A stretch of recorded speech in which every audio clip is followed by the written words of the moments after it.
You have to truly believe in the magic. What's up, Magic fans? I'm Mikey, and welcome back to the Penny for Your Thoughts podcast, the weekly UK podcast covering the Orlando Magic. As we record this, it's Monday, the 30th of August, 2021. As always, I'm joined by my co-hosts, the elder statesman of the team, Mr. Bacon. How was your trip to Yorkshire? Mikey?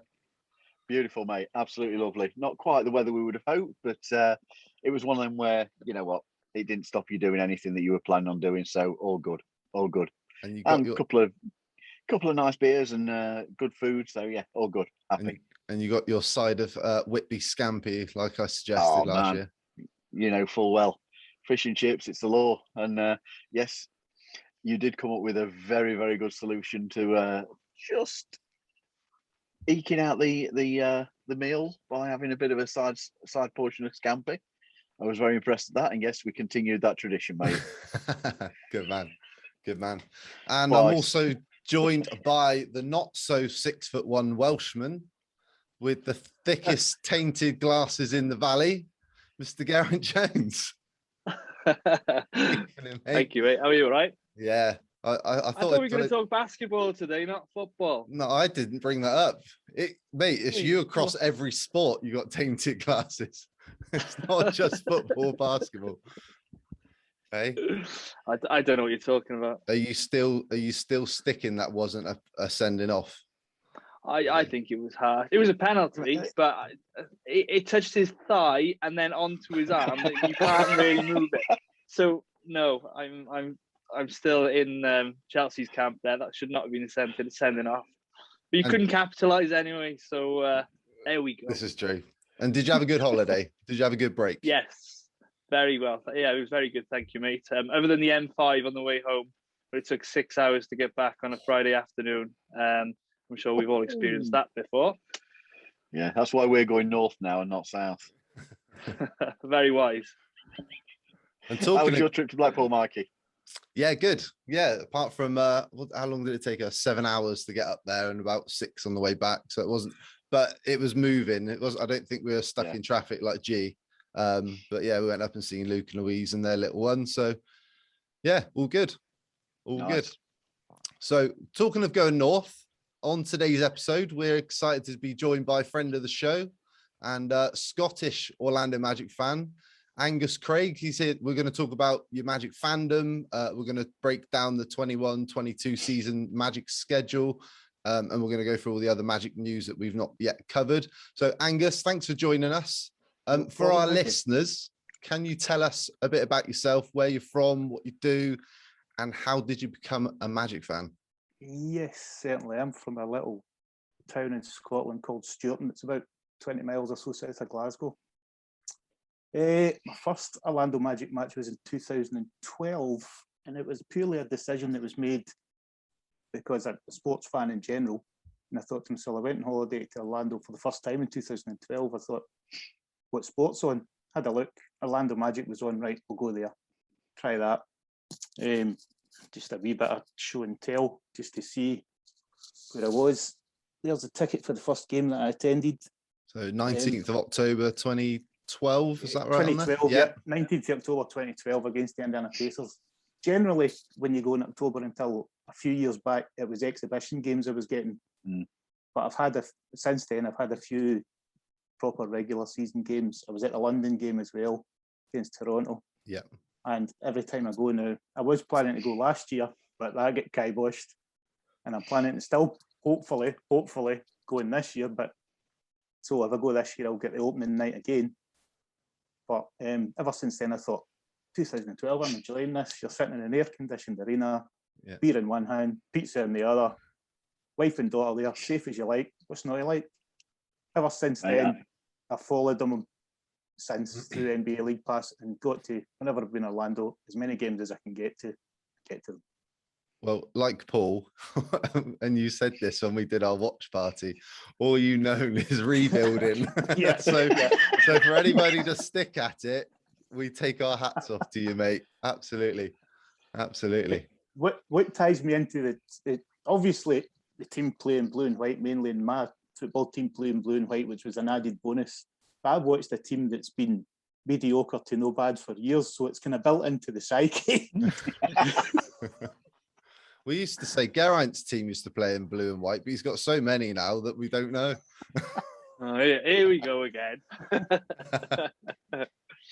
No, but my team's in fairness a bit like Angus's, you know, blue and white and not very good. So we've got something in common there. Yeah.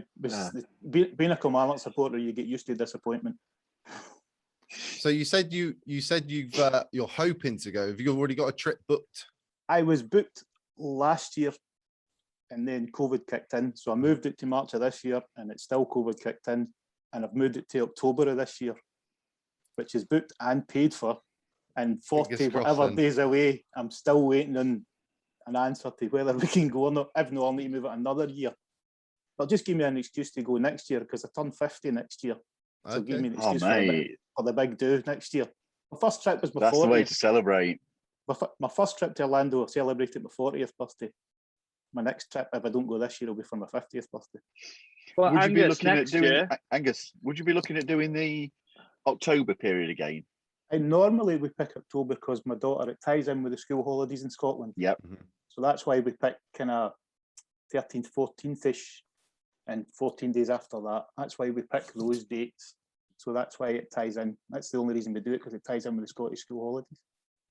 Well, there's a good chance. If you do, mate, we might well all be over together.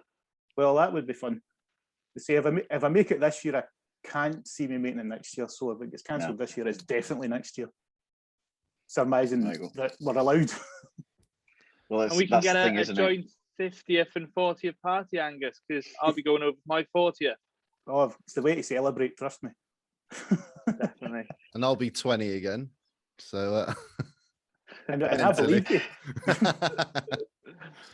So no, I'll be 54 and a half. Good stuff. That'd be wicked if we're all over there, though. Hopefully, it would be fun. Yeah, that would be wicked. So, all yours, G. All right. Where were we? Sorry. In his own little world. Angus, I told you we needed a bit of a daydream. Oh, a bit of a daydream. So you touched upon a couple of games you've been to. Obviously, the first time you went to 2012, been to the London game. But what's been the most memorable game you've been to at, an arena? And then as a second part, what's your most memorable game watching as a fan on, League Pass? Yeah. At the Amway, it has to be the opening nights that I managed to get, especially this one, which was 2018's opening night, October the 17th, 2018. Don't know how well that'll come across. Classic night. That was Heat Magic. Yeah, it was a heat, wasn't it? That was a classic night, and it was just I've got all the intros somewhere on my computer. I filmed all the intros, and they gave us all bands. And have you seen the intros for that? Yeah. Night, the full stadium went dark, and the bands were all activated to the music. It was just something different. It was spectacular looking. And I'm sure it was the opening night 2016 as well. Anything that's opening night in regular season is definitely different, definitely worth seeing. And I think opening nights get that some wee bit special to it, because it normally sells out. It's busy, it's loud, and especially against the Heat. What more can you ask for? Especially if you beat them. And they won, didn't they, on that one? Memory serves right. Was that a win? I'm sure they did, yeah. I'm sure that was a win. I'm sure we had a night win. Yep. The classic night, I'm sure we did. I did the opening night on 2015 against the Wizards. Yep. And like you say, it has a different atmosphere. I think it's because everybody's still hopeful at that point. You walk in, everybody, we can still do this season. We've got, the start of the season, everybody's filled with belief still. Definitely. And it was great. The shirts on, like you say, there's the shirts and different things that they do. I loved it. Hopefully we get opening night next year. So I'm looking forward to that. And the player introductions are a lot longer as well. Opening night. You get to know the full roster, the assistant coaches and everything. So I prefer the opening night ones as well than just the regular season. If anybody gets a chance to do opening night, they really should try it. It's really worth it. It gets a definitely different atmosphere. As to the second part of your question, Geraint, watching on League Pass, I had to actually look up the dates for this, because I picked up two. Last season, Cole Anthony's winner against the Timberwolves, the last minute winner, had me up at my seat at like 2:45 in the morning. They're trying hardest not to shout loudly, remembering the wife and daughter were sleeping upstairs. And the other one that stood out to me was Vucci's, because it was against the Lakers in 2015, and who doesn't like beating the Lakers? Yeah. Was there for that one. Oh, well, that even more fun for you. Mate, that was amazing, especially as we'd got half a dozen Lakers fans sat around us who'd been giving it large all game. Yeah. Even though they were going to be poor that season. But nothing better. And mate, for him to think that, it was like, yes. There's been a few last minute winners, but they are the two that immediately that sprung to mind. Yeah, that was a good one. It was a good winner, that one. I'm with you on that one, mate. I'm with you on that one. I know that you've attended quite a few games, and particularly on your last trip. What is it you love about being in the Amway? It goes back to what I said when I discovered the basketball. You feel safe. You're sitting there in a good atmosphere. It always amazes me that the fans can quite happily mix. You're used to being segregated. You can quite happily mix. You sit and talk to each other before, during, and after the game, and whoever team wins, there's nothing. There's or generally no aggro. It's quite a happy place. It's air conditioned. There's beer. There's food, and hopefully a good game. It's just you have to go back to the fact it's enjoyable, and there's no tension's maybe the wrong word, but there's nothing like sitting on your shoulders going, oh, what is there something going to go wrong here? Or it's just it's a horrible thing to say, but the family atmosphere makes it better. Yeah, it does. I agree with that, mate. I do agree with that. Do you have a game day plan when you go into the Amway?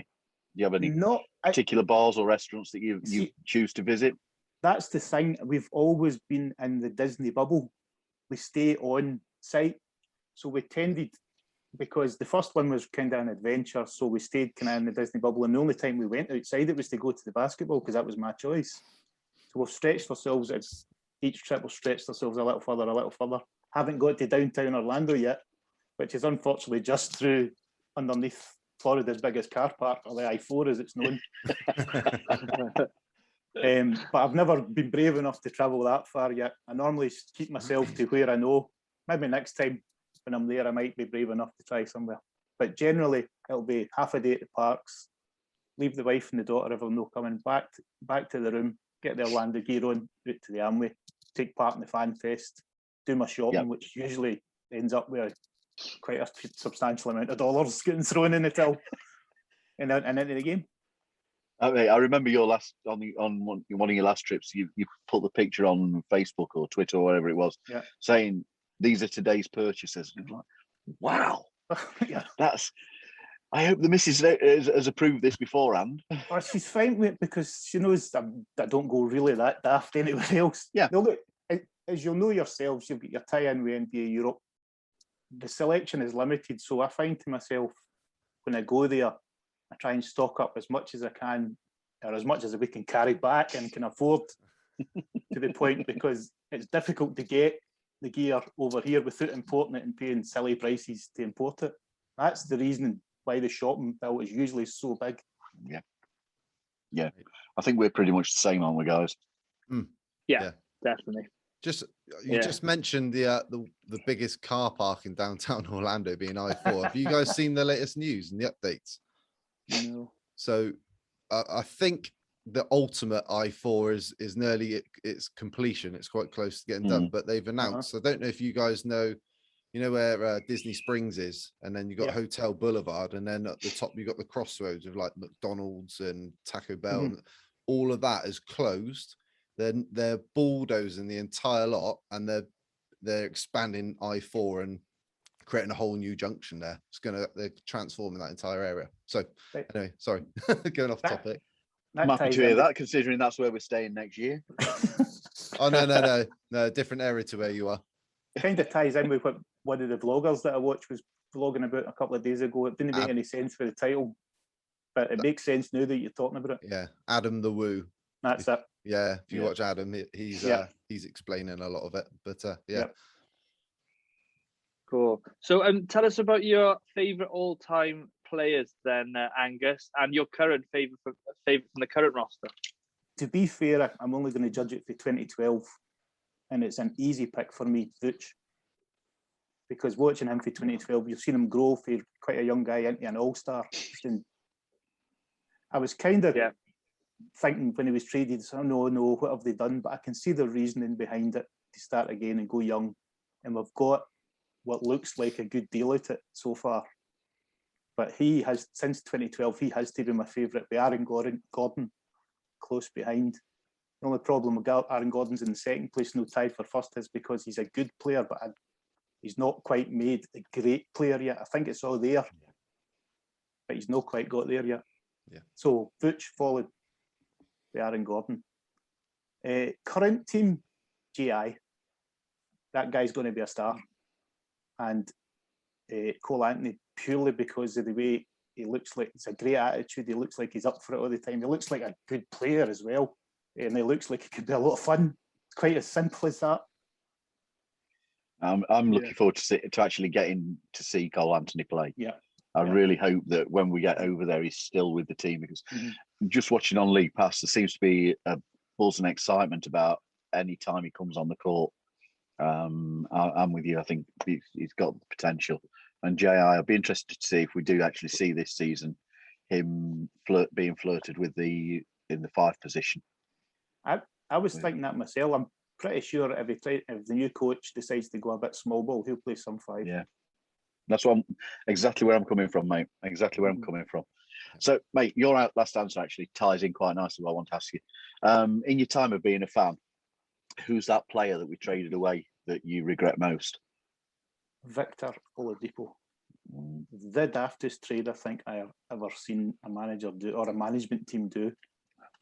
But I have to give an honourable mention. I was quite disappointed when they traded Tobias, because I thought that's potential there, and I think we've just given it away. And it's proved to be, what's Tobias? Is he kicking 20 plus a game? Who would they love that? Yeah, we got Ersan Ilyasova and Brandon Jennings. Who for about 7 minutes or something like that. Yeah, and a bag of chips. I know. Yeah. You and I, Angus, you and I have the same 2 regrets there. Same 2. The 2 of them were in a time of fandom. Yeah, the 2 of them were up there with bonkerdom, I've got to say.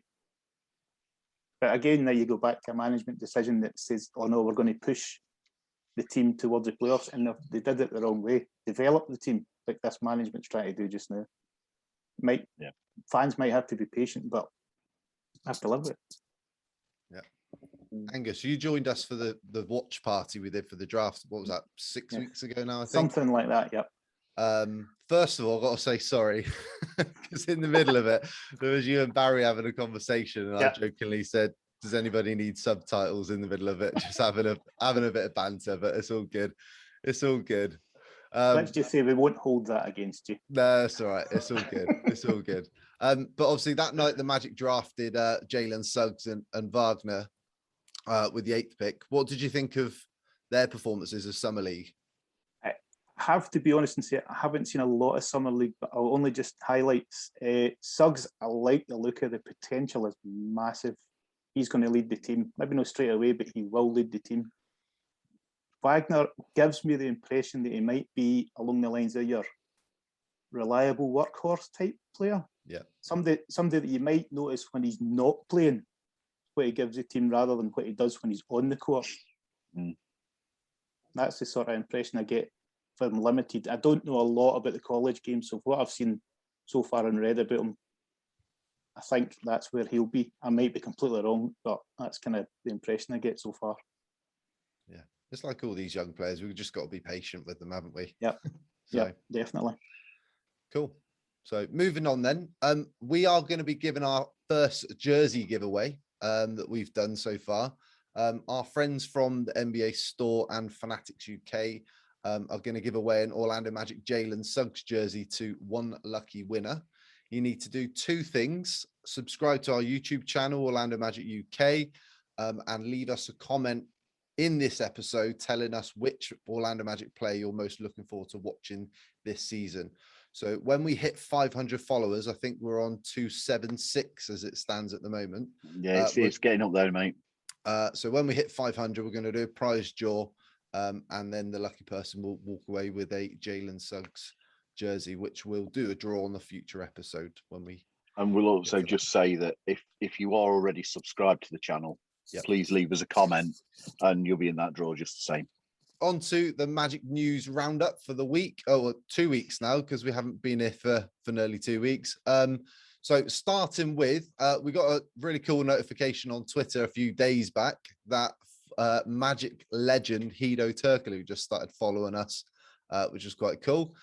So we have been DMing him, trying to get him on the podcast. So fingers crossed we can get him on a future episode. Last week, Josh Robbins of the Athletic announced last Tuesday that Michael Carter-Williams had surgery on his left ankle to repair a ligament and remove a bone fracture. So MCW will miss the beginning of the regular season. So, guys, what's your thoughts on the news, Angus? On the playing side of things, I don't know if it will upset the team as much as it may have done last year. But on the sort of more inspirational heartbeat of the team style thing, I think that's where we might lose it. Now, whether he's allowed to be in training or such likes and be with the group, then that might help. But I don't know the new coach at all, but under the new coach, I don't think I see him playing as much. When you think about Suggs, Fultz, Anthony, RJ Hampton can all play the guard positions. All right, you could play him at the 3 probably. But I don't think on the playing side of things it will hurt us as much, more the kind of, let's say, inspirational side or that sort of thing, which is what we might miss. Yeah, mate, I'm literally in the same position there as Angus has just said. You know, it's disappointing. It's a disappointing development not to have his experience and fight and defensive ability available to come into a game. But I'm of the same thing. I think it's hard to know how many minutes he would have actually featured in had he been fit. And likewise, I still expect him to be on the bench and in players' ears, you know, the young guys, and giving them advice. And the thing he does, firing everybody up. I think we're still going to see that with him. Yeah, you want him in and about the locker room, at training, even just on the sideline, just in the players' ears, like you both just touched upon now, because he's got that mentality and that, you know, that winning attitude. So you just want him to give him a few pointers. So it's just be good just to have him there, albeit if he isn't playing. Yeah, definitely. And Josh also reported this week, we did mention this on the last episode, but the Magic have officially announced the signing of Moritz Wagner. And then the last bit of news, on Terence Ross's podcast earlier in the week on the episode More Than a Video Game, he announced that the Magic have hired former Magic guard Courtney Lee as a development coach. So Lee obviously famously started for the Magic as a rookie in that finals run in 2009. And then he was I think it was part of the deal that when we got traded Vince Carter, and he went to New Jersey, didn't he? So he did. So yeah, but a bit of a Magic favorite, I think, even for a guy that played one season. So G, what do you think to the Magic hiring Courtney Lee? Yeah, I'm all for it. Courtney Lee's got a wealth of experience in the NBA, you know, having played for 9 teams in 13 seasons or so. He's played under some very, very good head coaches, Rick Carlisle, Doc Rivers, Rick Adelman, Stan Van Gundy, just to name but a few. He's you know, he was a good tweener, wing, defender. He did a bit of everything. So he's got that experience of playing and being on the floor. So to be in the players' ears would be very useful. The only sort of a bit of a concern, I suppose, is he hasn't coached before. So, but the front office, we say this all the time, we trust the front office. So there must have been something said, you know, a good word put in. They see something in him as a developmental coach to bring him in. So with all that experience of playing with 9 different franchises, he's played with Luka Doncic, Kevin Garnett in Boston, Yao Ming in Houston. So he's played around some superstar players during the course of his career. So, you know, let's just get him in and get him working with the new guys. Yeah, I don't know who I had the conversation with. It might have been UG. That before a free agency, he was actually one of the names on possible free agents that we looked at that you could think of possibly bringing in as an end of bench sort of like veteran. Yeah. So the fact that they've not had to do that and they've brought him in anyway, I think it's a good move. Guys, you got any quick thoughts? No, I think G's bang on there, mate. Cool. He's the guy's got experience. He's going to come in, and whether he's coached or not before, he's going to be able to pass on that experience because it's what they do in training on a day-to-day basis. Yeah. So, and you got to add, his layup was a goaltend by Pau Gasol back in 2009. You just got to throw that in there. Anyway, move on. Good stuff. Yet again, the referee critic comes in. Oh dear, those tainted glasses. Right, so moving on, just a quick recap of Summer League. So when we recorded nearly 2 weeks ago, I think we'd played 2 out of the 5 Summer League games. So the Magic beat Golden State 91-89 and lost to the Cavaliers 94-84. Since then, the Magic got blown out against the Boston Celtics 108-71. They went on and beat the Houston Rockets 89-76. Jalen Suggs and Jalen Green didn't feature in that game. And we closed out Summer League with a 1-point loss to the Detroit Pistons 79-78. So guys, quick thoughts on the last 3 games, if you caught any of the action and how much of it you did. Who stood out? Angus? The Summer League's a funny thing to judge them on. It's like judging them on pre-season friendlies. It's very much get them game time, but never mind the result sort of thing. Though I haven't seen a lot of it, only seen the bits and bobs of the first 2. Jalen Suggs obviously stood out. The rest of them are kind of possibly playing for a place at Lakeland. But other than that, it's hard to really read it. Yeah, I didn't watch the final 2 games at all. And it's like we've said, it's all about the bonding and just that playing time experience. I'm as excited to see them, RJ and Cole and all these guys having being together off court and splashing about in the water and having those sorts of days together because they've clearly got a chemistry. I'm good with that. I think that's going to be very important this year. Yeah. I don't think I can add much to what the guys have said, so I'll just leave it at that. Literally everybody we didn't watch. Yeah. To be fair, we all had super busy the Boston weeks. game did us. Yeah, we tapped out. Definitely. Right. So moving on to the main topic, the new schedule come out last week. So the regular season schedule was announced a week ago on Friday, returning to an 82-game season. The Magic will open the season on the road at San Antonio on Wednesday, the 20th of October, which is only 51 days away. So that will soon come around. Our first home game is 2 days later on Friday, the 22nd of October against the New York Knicks. Is that Evan Fournier's first game back in the Amway? Yep. So hopefully he'll get a nice ovation when he comes back. The Magic will play 18 of the first 28 games on the road. So it's not exactly the best start for a young team. So, G, what's your thoughts on the first third of the schedule? Well, you've taken 2 bullet points from me there. Thank you very much for that. It's all in the notes. Yeah, I know. I was just having a look, and there's only 7 games within that first 27 that are against non-playoff or play-in opponents. So it is really going to be a very tough. So like you said, we open at the Spurs. We got the Knicks then at home. Nick Vucevic makes his return on November the 27th with the Chicago Bulls. He picked up on Fournier coming back on the 23rd of October with the Knicks. And Mr. Aaron Gordon returns with the Denver Nuggets on the 12th of December. So that'll all happen within the first 2 months. That will be interesting to see who gets a great ovation and who maybe doesn't get a great ovation. We'll have a little chat about that in a second, I think. Essentially, it's a very tough start, but it's probably good to be out on the road as a young group, just to get that bonding and get to know your teammates, as opposed to just being at home and then going back to your own beds, if you know what I mean. Being out on the road, staying at hotels.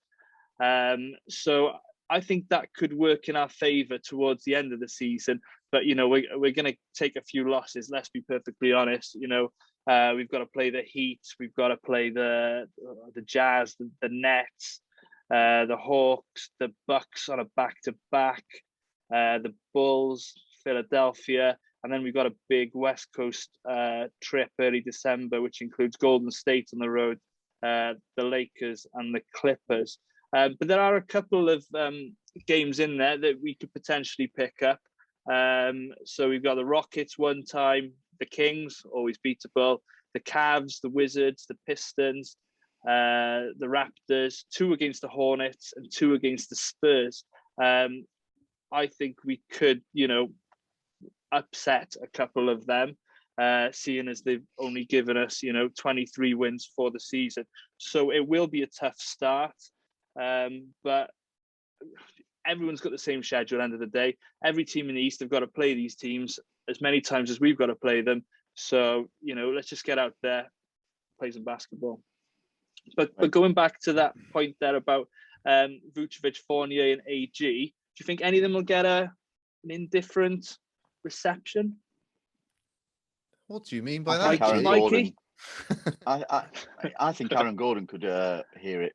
I do think Aaron Gordon could hear it because of that interview he had when he left. I've got to go with Paul on that because I think he may have burned his bridges a little. Yeah. The other It was two unnecessary. Yeah, Yeah. the other two were quite It- complimentary. Yeah. I think It, it'll was, be it, 50-50. it wasn't a I good think look, was it? No, He'll get some boos, and I think he'll get a few people sort of appreciate it. I mean, he did play for them for us for 7 seasons, so. And he's done a lot of work in the community as well. He's got a charity foundation that, you know, so not everyone's going to be on his tail, but yeah, you're going to get a few boo boys, I think. do you know what might hurt him more if he gets a kind of meh, who cares reaction? Yeah. I'm one of these that I hate to hear as supporters, the home support, having a go at somebody on the road. Because for me, it's like when we had Darryl Armstrong on a couple of weeks back when he was saying, you trash talk, you're firing somebody up. You are giving them that ammunition. And I do think that sometimes from the stands, having a go at somebody, just okay, I'll show you. I'll show you what I can do. I don't mind giving it to Kyle Lowry right enough. Oh mate, that's a given. Come on, Angus. Good man. That's a given. It's if you're not doing that, you shouldn't be in the Amway. Yeah, exactly. What are your thoughts on Kyle Kuzma, Angus? Sometimes it depends what jersey he's in. If he's in the Lakers jersey, then he's getting it. If he's in another one, it's kind of just another player. Stuff him. Yeah, that's true. That's true. So to recap my third, I've got a prediction of maybe 8 and 19, maybe 9 and 18 for the first third of the season. Okay. I think them first 13 games are imperative because after that it's a nightmare challenge. I know that it runs into what Angus is going to talk about, but those first 13 games we've got to hit the ground running, which is going to be very hard with a new coach and a relatively inexperienced young new squad. Because if we don't hit the ground running, then you can see it being a real uphill slog. Because, well, I'm not going to steal Angus' thunder because some of the games beyond that, it's like, wow. You've got to hope the start doesn't it like knock the stuffing out the team and that gets into a draggier season because the stretch I've got, I reckon I've maybe been a little optimistic, but if it could all come down to injuries and how the start of the season goes as well. If you, as you say, if you get dragged into like a 1 in 13 or something like that, which God forbid we don't, the rest of the season could be like, oh, well, why are we doing this? You've got to try and keep the heads up, keep the players playing, but that's where the coaches come in. Yeah, I mean, we've talked about this. I mean, we can't judge the season really on. It's a bit like Summer League. We can't really judge it on wins and losses, can we? So, that's. I mean, if we pick up some wins, brilliant. So the schedule includes 15 pairs of back-to-backs. Geraint's already mentioned the Magic played the NBA champion Milwaukee Bucks on consecutive road games on the 20th and 22nd of November, and consecutive home games on the 28th and 28th of December. Sorry, 28th and 28th? 28th and 2 games on 30th. one day. Double header, the Screwing some baseball tired season. boys on that one. The 28th and 30th of December. So it's similar to an MLB series where they pair several games together to try and reduce some traveling. So looking at that middle third of the schedule, Angus, what's your thoughts? Is there any sort of games that stand out to you? How tough is it looking? After listening to what Geraint says about the start, I reckon I might have been a little optimistic. When I was writing it, I kind of sat there with them all and wrote them all down. I think we'll beat them. I think we'll beat them. And I come up with 10 and 17, 10 wins, 17 losses. The Lakers game, obviously, the heart ruled the head at the Amway, and of course we're going to beat the Lakers at the Amway because we like doing that. There was 2 games that I thought might go either way. The third against the Bulls and the 5th against the 76ers, because we always seem to produce against the 76ers somewhere, whether it be, and is it still the Wells Fargo or has it changed its name? Yeah, still Wells Fargo. Or the Amway. So we could be as low as 8 and 19, or maybe as high as 11 or 12. But say after listening to G, I might be a wee bit optimistic there. I think it goes back to what I said earlier. If the season starts badly, the games I was looking at might be a lot different. Yeah. If it starts well, you might get momentum. But certainly, I don't think you can look at this. I don't think you can look at the season this year and say there's one game that we definitely win. I don't think you can look at any of them. That's why I says I looked at games and went, right, I think we should beat them. I think we should beat them. I really want to beat them, so I'm going for a win. But the rest of them, the head was ruling. That's why I come up with 10 and 17. I'd love to see them, as they say, beat the Lakers, beat Miami at home. I'm just looking down the list here. Picked out beating New Orleans. I think Atlanta, who I might have picked to beat before, are turning into a right good team. Just by looking at the way their team's set up. So maybe last season or the 2 seasons beforehand, I went with that way a win, but now I'm definitely nowhere near sure that can be a win, even in the Amway. The teams are improving their lottery teams beforehand, and we're still. But again, you go back to you've got to look at it as a development season again, and the fans have got to be understanding of that. Yeah. When you look at that section that you've got there, and it's 16 of the 22 games that we've got between Thanksgiving and Christmas are all road games. Yep. That's a hell of a hit. That's a lot of games on the road. You know, it's if we manage to surprise a few, then it makes it very different for where I'm going to look at the final third of the season. Yep. If we manage to sneak a few results there. I'm trying to look down my list and to see if I actually picked a road game as a win, and the only one that kicks out at me is one of them is the Bulls game in Chicago. It was a kind of swither: will we win? Will we lose? Again, Chicago's another team that looks to have improved their team as well, which kind of had me on the fence with that one. I can't pick out. I don't think I've picked another road game for a win, which shows you what I think. I've got a couple in the first part of the season. I've got us beating San Antonio the first night. I don't think San Antonio are all that. I've got us beating Detroit, which is, I think it's early November. And we got Cleveland then, back end of November.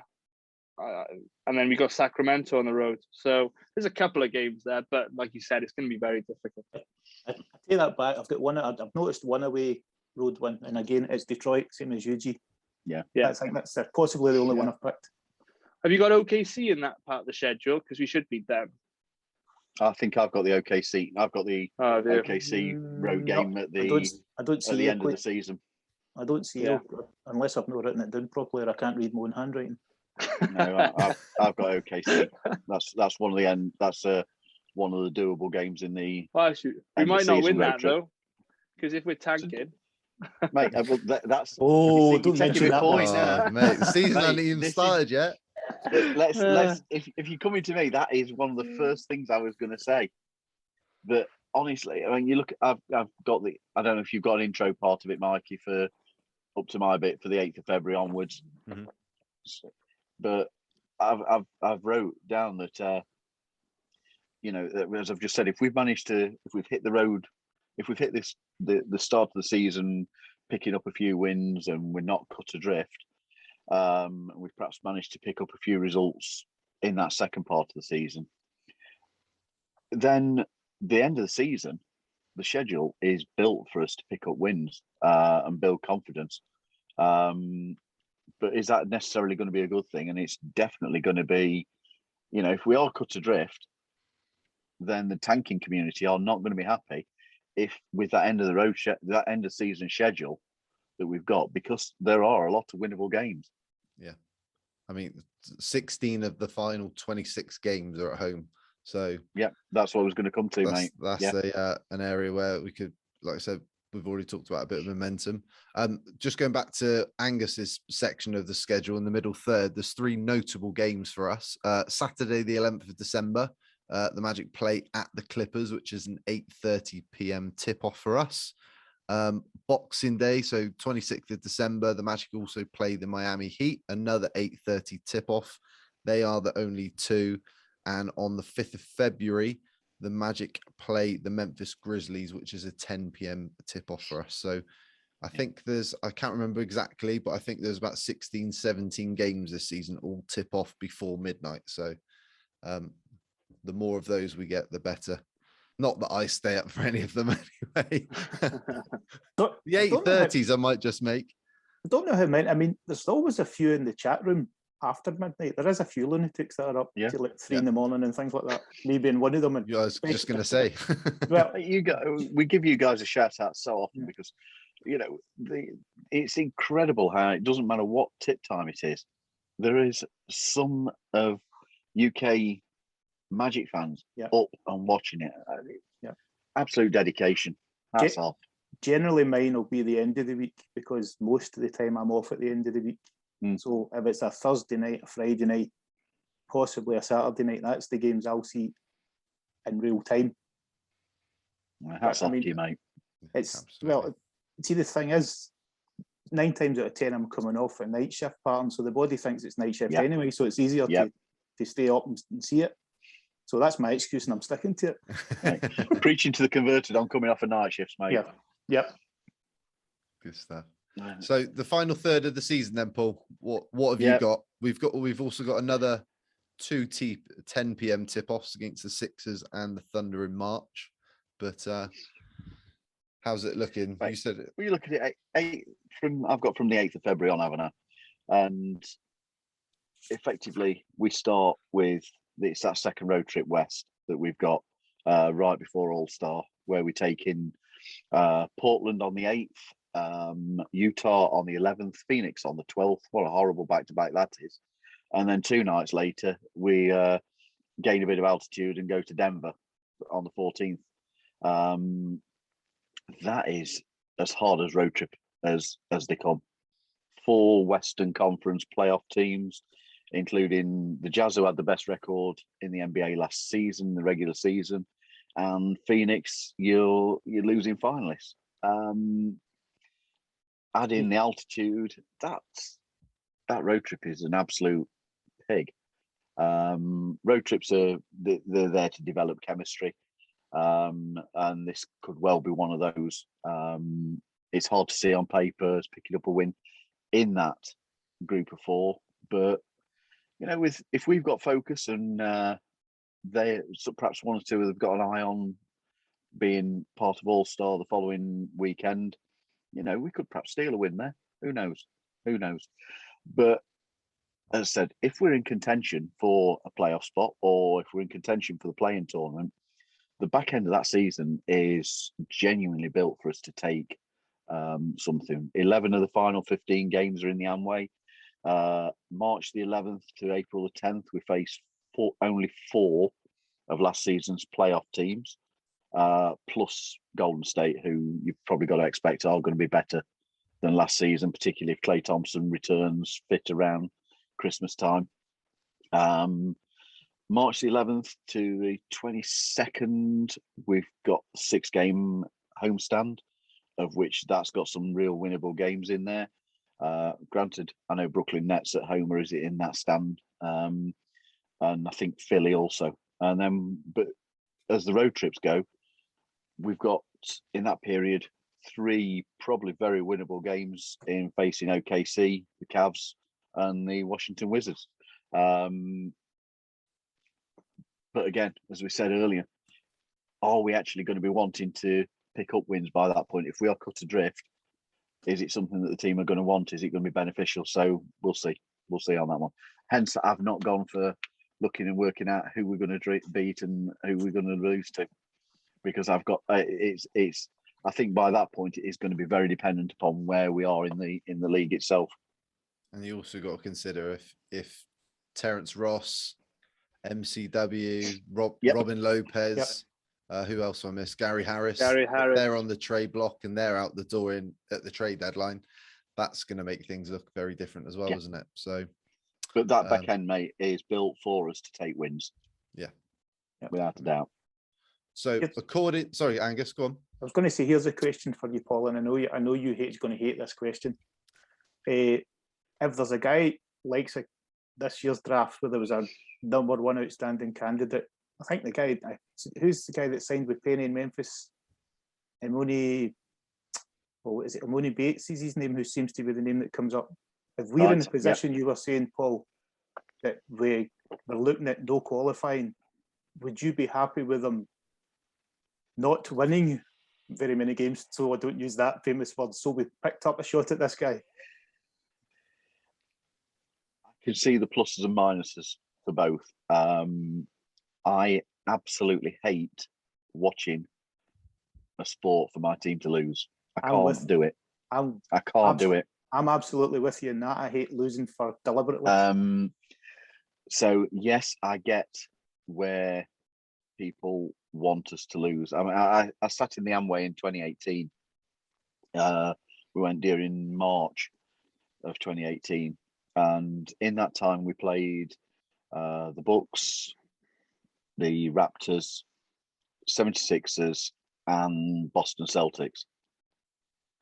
And it was a really weird atmosphere sitting there, because probably half the Amway wanted us to lose and were actively groaning if we scored, and the other half were wanting, like myself, these are the 4 games I'm actually getting to. I want to see us win. Stuff the odds. And look, so I'm going to say I will take the wins.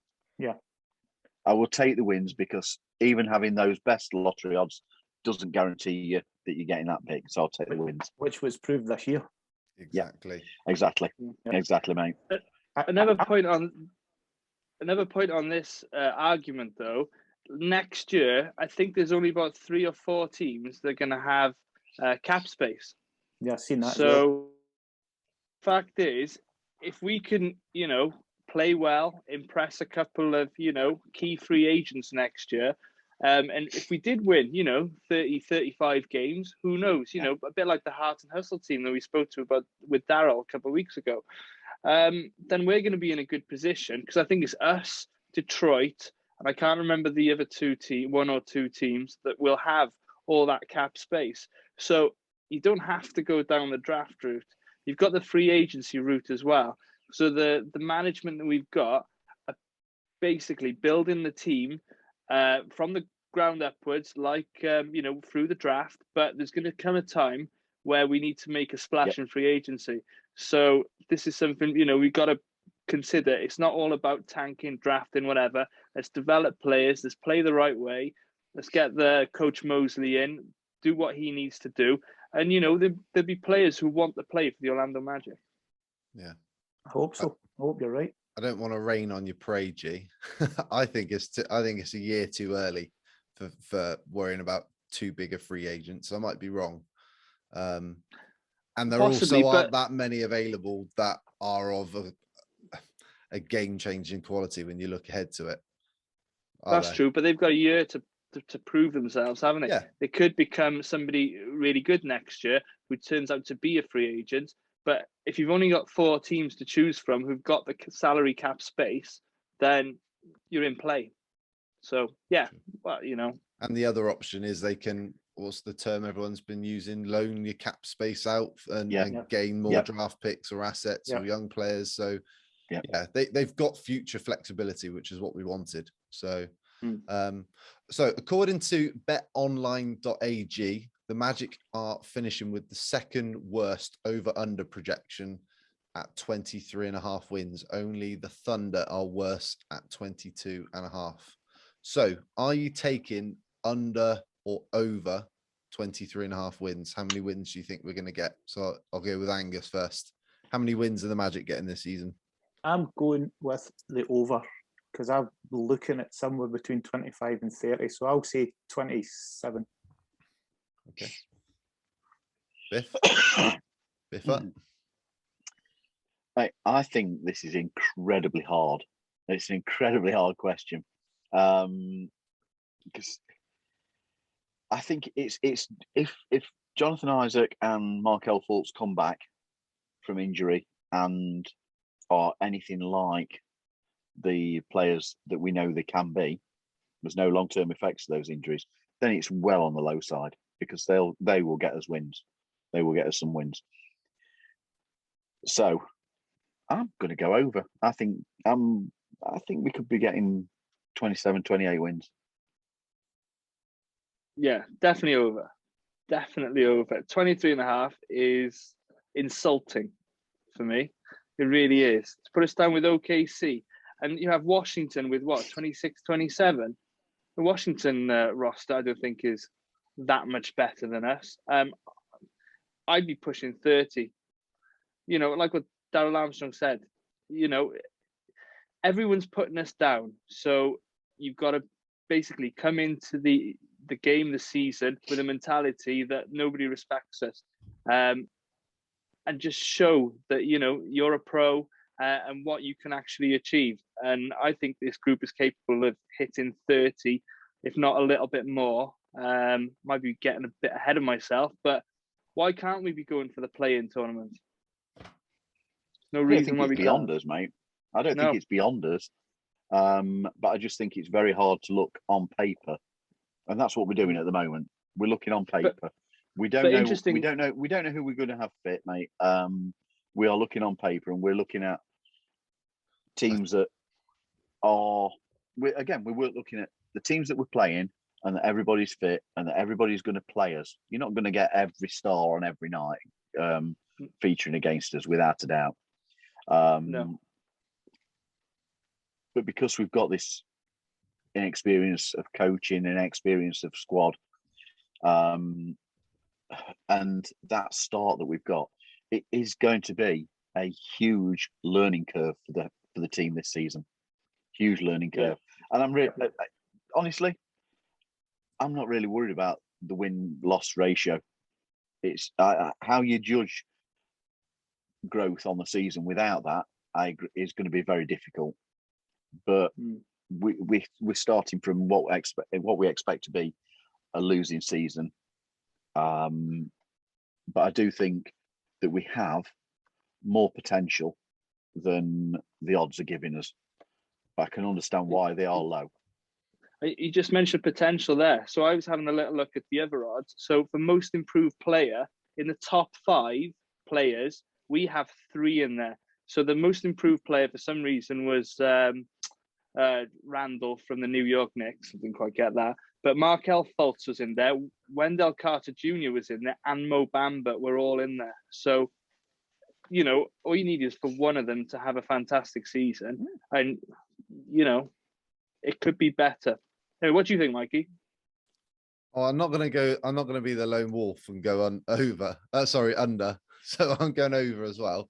I'm going to go, again, it's so hard to predict because you've got a young roster. You've got a really tough schedule that's top heavy really at the beginning of the season. I'm going to go 25 wins. I'm going to go slightly over. Partly, I'm just thinking when you come to the trade deadline, if a couple of players are on the move, that could change things. I mean, for several years we've joked about how if the Magic just have an average season, you're in the playoff picture. Well, the East is getting stronger and stronger. There's teams there that, like Angus already mentioned, Atlanta made the conference finals. I'm going to disagree with G a little bit about the Wizards. I actually don't think they've got a great roster, but they've got a deep roster. They've got a lot of depth there. So they're not going to be a pushover. I would say there's only probably 4, 5, maybe 6 teams that are in and around where we are. There's not a lot of what I would say winnable games on paper. You're always going to get the odd surprise here and there, but yeah, it's difficult to see us. Like, we'd all love to see them play, like we said, play meaningful games as late into the season as we can, try and get into the play-in tournament. I'm just not sure, like I said, looking at the schedule now it's out, that's actually going to be reachable, but who knows, but 25 wins is what I'm going for. So cool. So next bit we're moving on to then, just a bit of a website update news for you. So we've I posted on social media the other day, we've revamped the website a little bit. We've got some new articles that Paul's been putting up. Geraint's putting together a Daryl Armstrong article, which is going to be going up soon as well. I've updated the schedule page, so now we've got Summer League preseason, the regular season, there's key NBA dates. There's a link at the top so you can scroll down to different parts of the NBA calendar.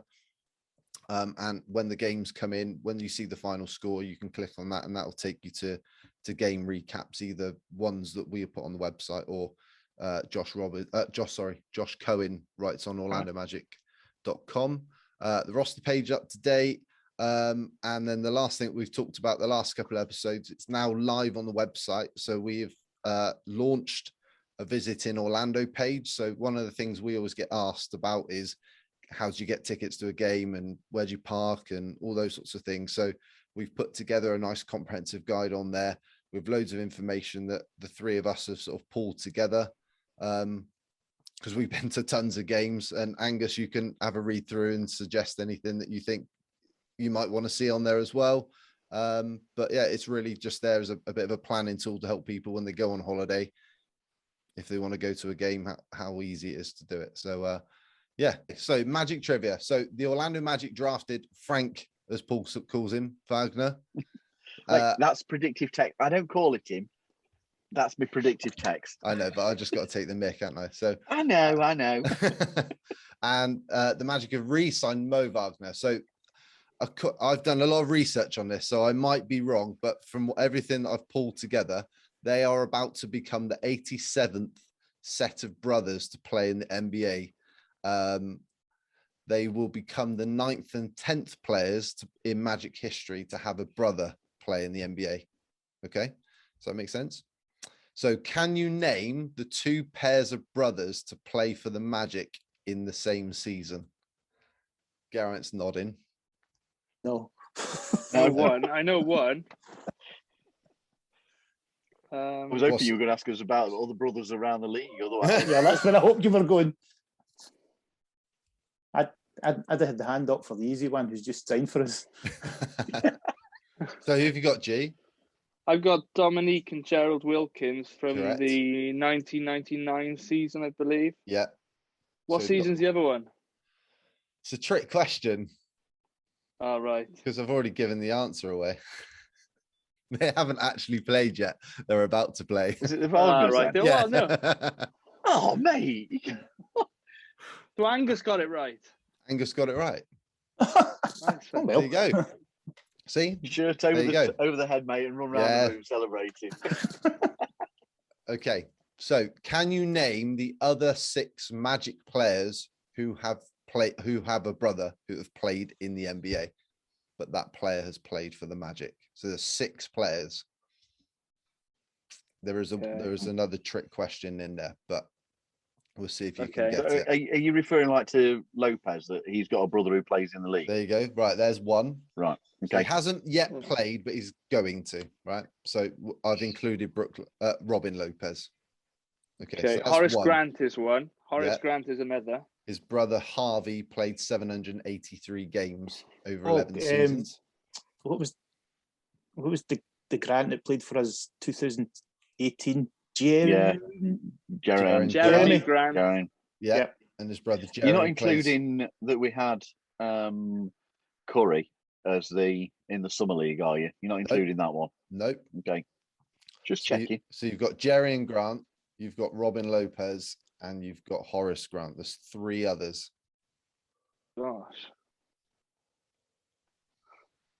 Brothers or cousins? 'Cause No, Tracy McGrady had a brothers. cousin. No, brothers that have played in the NBA. Oh my gosh. Are these recent or are they going back? Okay, I'll give you a clue to one of them. Angus has already mentioned him as one of his favorite players since he's been a Magic fan. Aaron Gordon. Yep. Drew Gordon.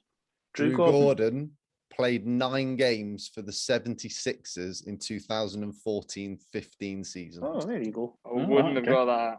Yeah, No way. there you go. Right. Go on there's then. What years two are the other- others? There's 2 others. I don't think Angus and Paul would No. have heard of either of these.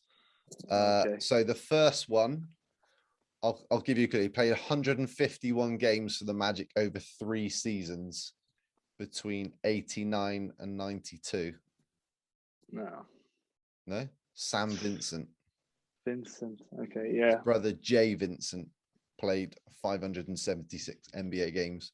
Okay, the other one played 82 games over 2 seasons for the Magic from 2001 to 2003. 2001 to 2003. Oh my gosh. I'm out. I'm out as well. My first basketball match was 2012. Likewise. Oh man. Someone like Miles Simon or somebody like No, that, is it? no, Was he a starter? I'm not telling you. It is- His Well, brother, Mikey did say it's unlikely I or Angus have ever heard his of him. brother Jason played 14 games over 3 seasons, which included the Spurs. So his brother didn't play much in the NBA. He played 14 games. I don't know, mate. Gerald, don't know. You've done this, Gerald mate. Sasser. Just Sasser. Okay. Yeah. There you go. So the 6 players are Sam Vincent, Horace Grant, Gerald Sasser, Robin Lopez, Aaron Gordon, and Jaron Grant. There you go. You went right down the rabbit hole there, didn't you? I did. He'll indeed. David Steele will be very proud of you. I'll give you a wee anecdote why I remember Jerry and Grant, because I managed to get a stadium tour when I did the ultimate seats. The guy who got the tickets paid, Justin Yeah. Wanner, managed to arrange me a stadium tour, and I was sitting beside the court and we're pointing out who's the new guys is, and his very words were, if I remember them rightly, that's Jerry and Grant. We've got high hopes for him. And I thought to myself back when I said that, it didn't quite work out as good as we expected. That's why I remembered Jerry and Grant. Good stuff. Well, Angus, from Geraint, Paul, and I, thank you for joining us. We really appreciate you giving us an hour of your time. Yeah, it's been fun. Good man. Been great finally getting you on, mate. Yeah, been fun. Absolutely, and hopefully we'll see you over in Orlando next October. Who knows? We'll see how it works out. Absolutely. So thank you as always for listening and watching. We haven't decided when we're recording our next episode. It's going to be in about a week's time. It's usually when we try and record. You can find all of our links in the description of the podcast and on our website, orlandomagicuk.com. Please subscribe to the podcast and leave us your comments and questions. We'd love to hear from you. So from Geraint, Paul, and me, until next time, go Magic.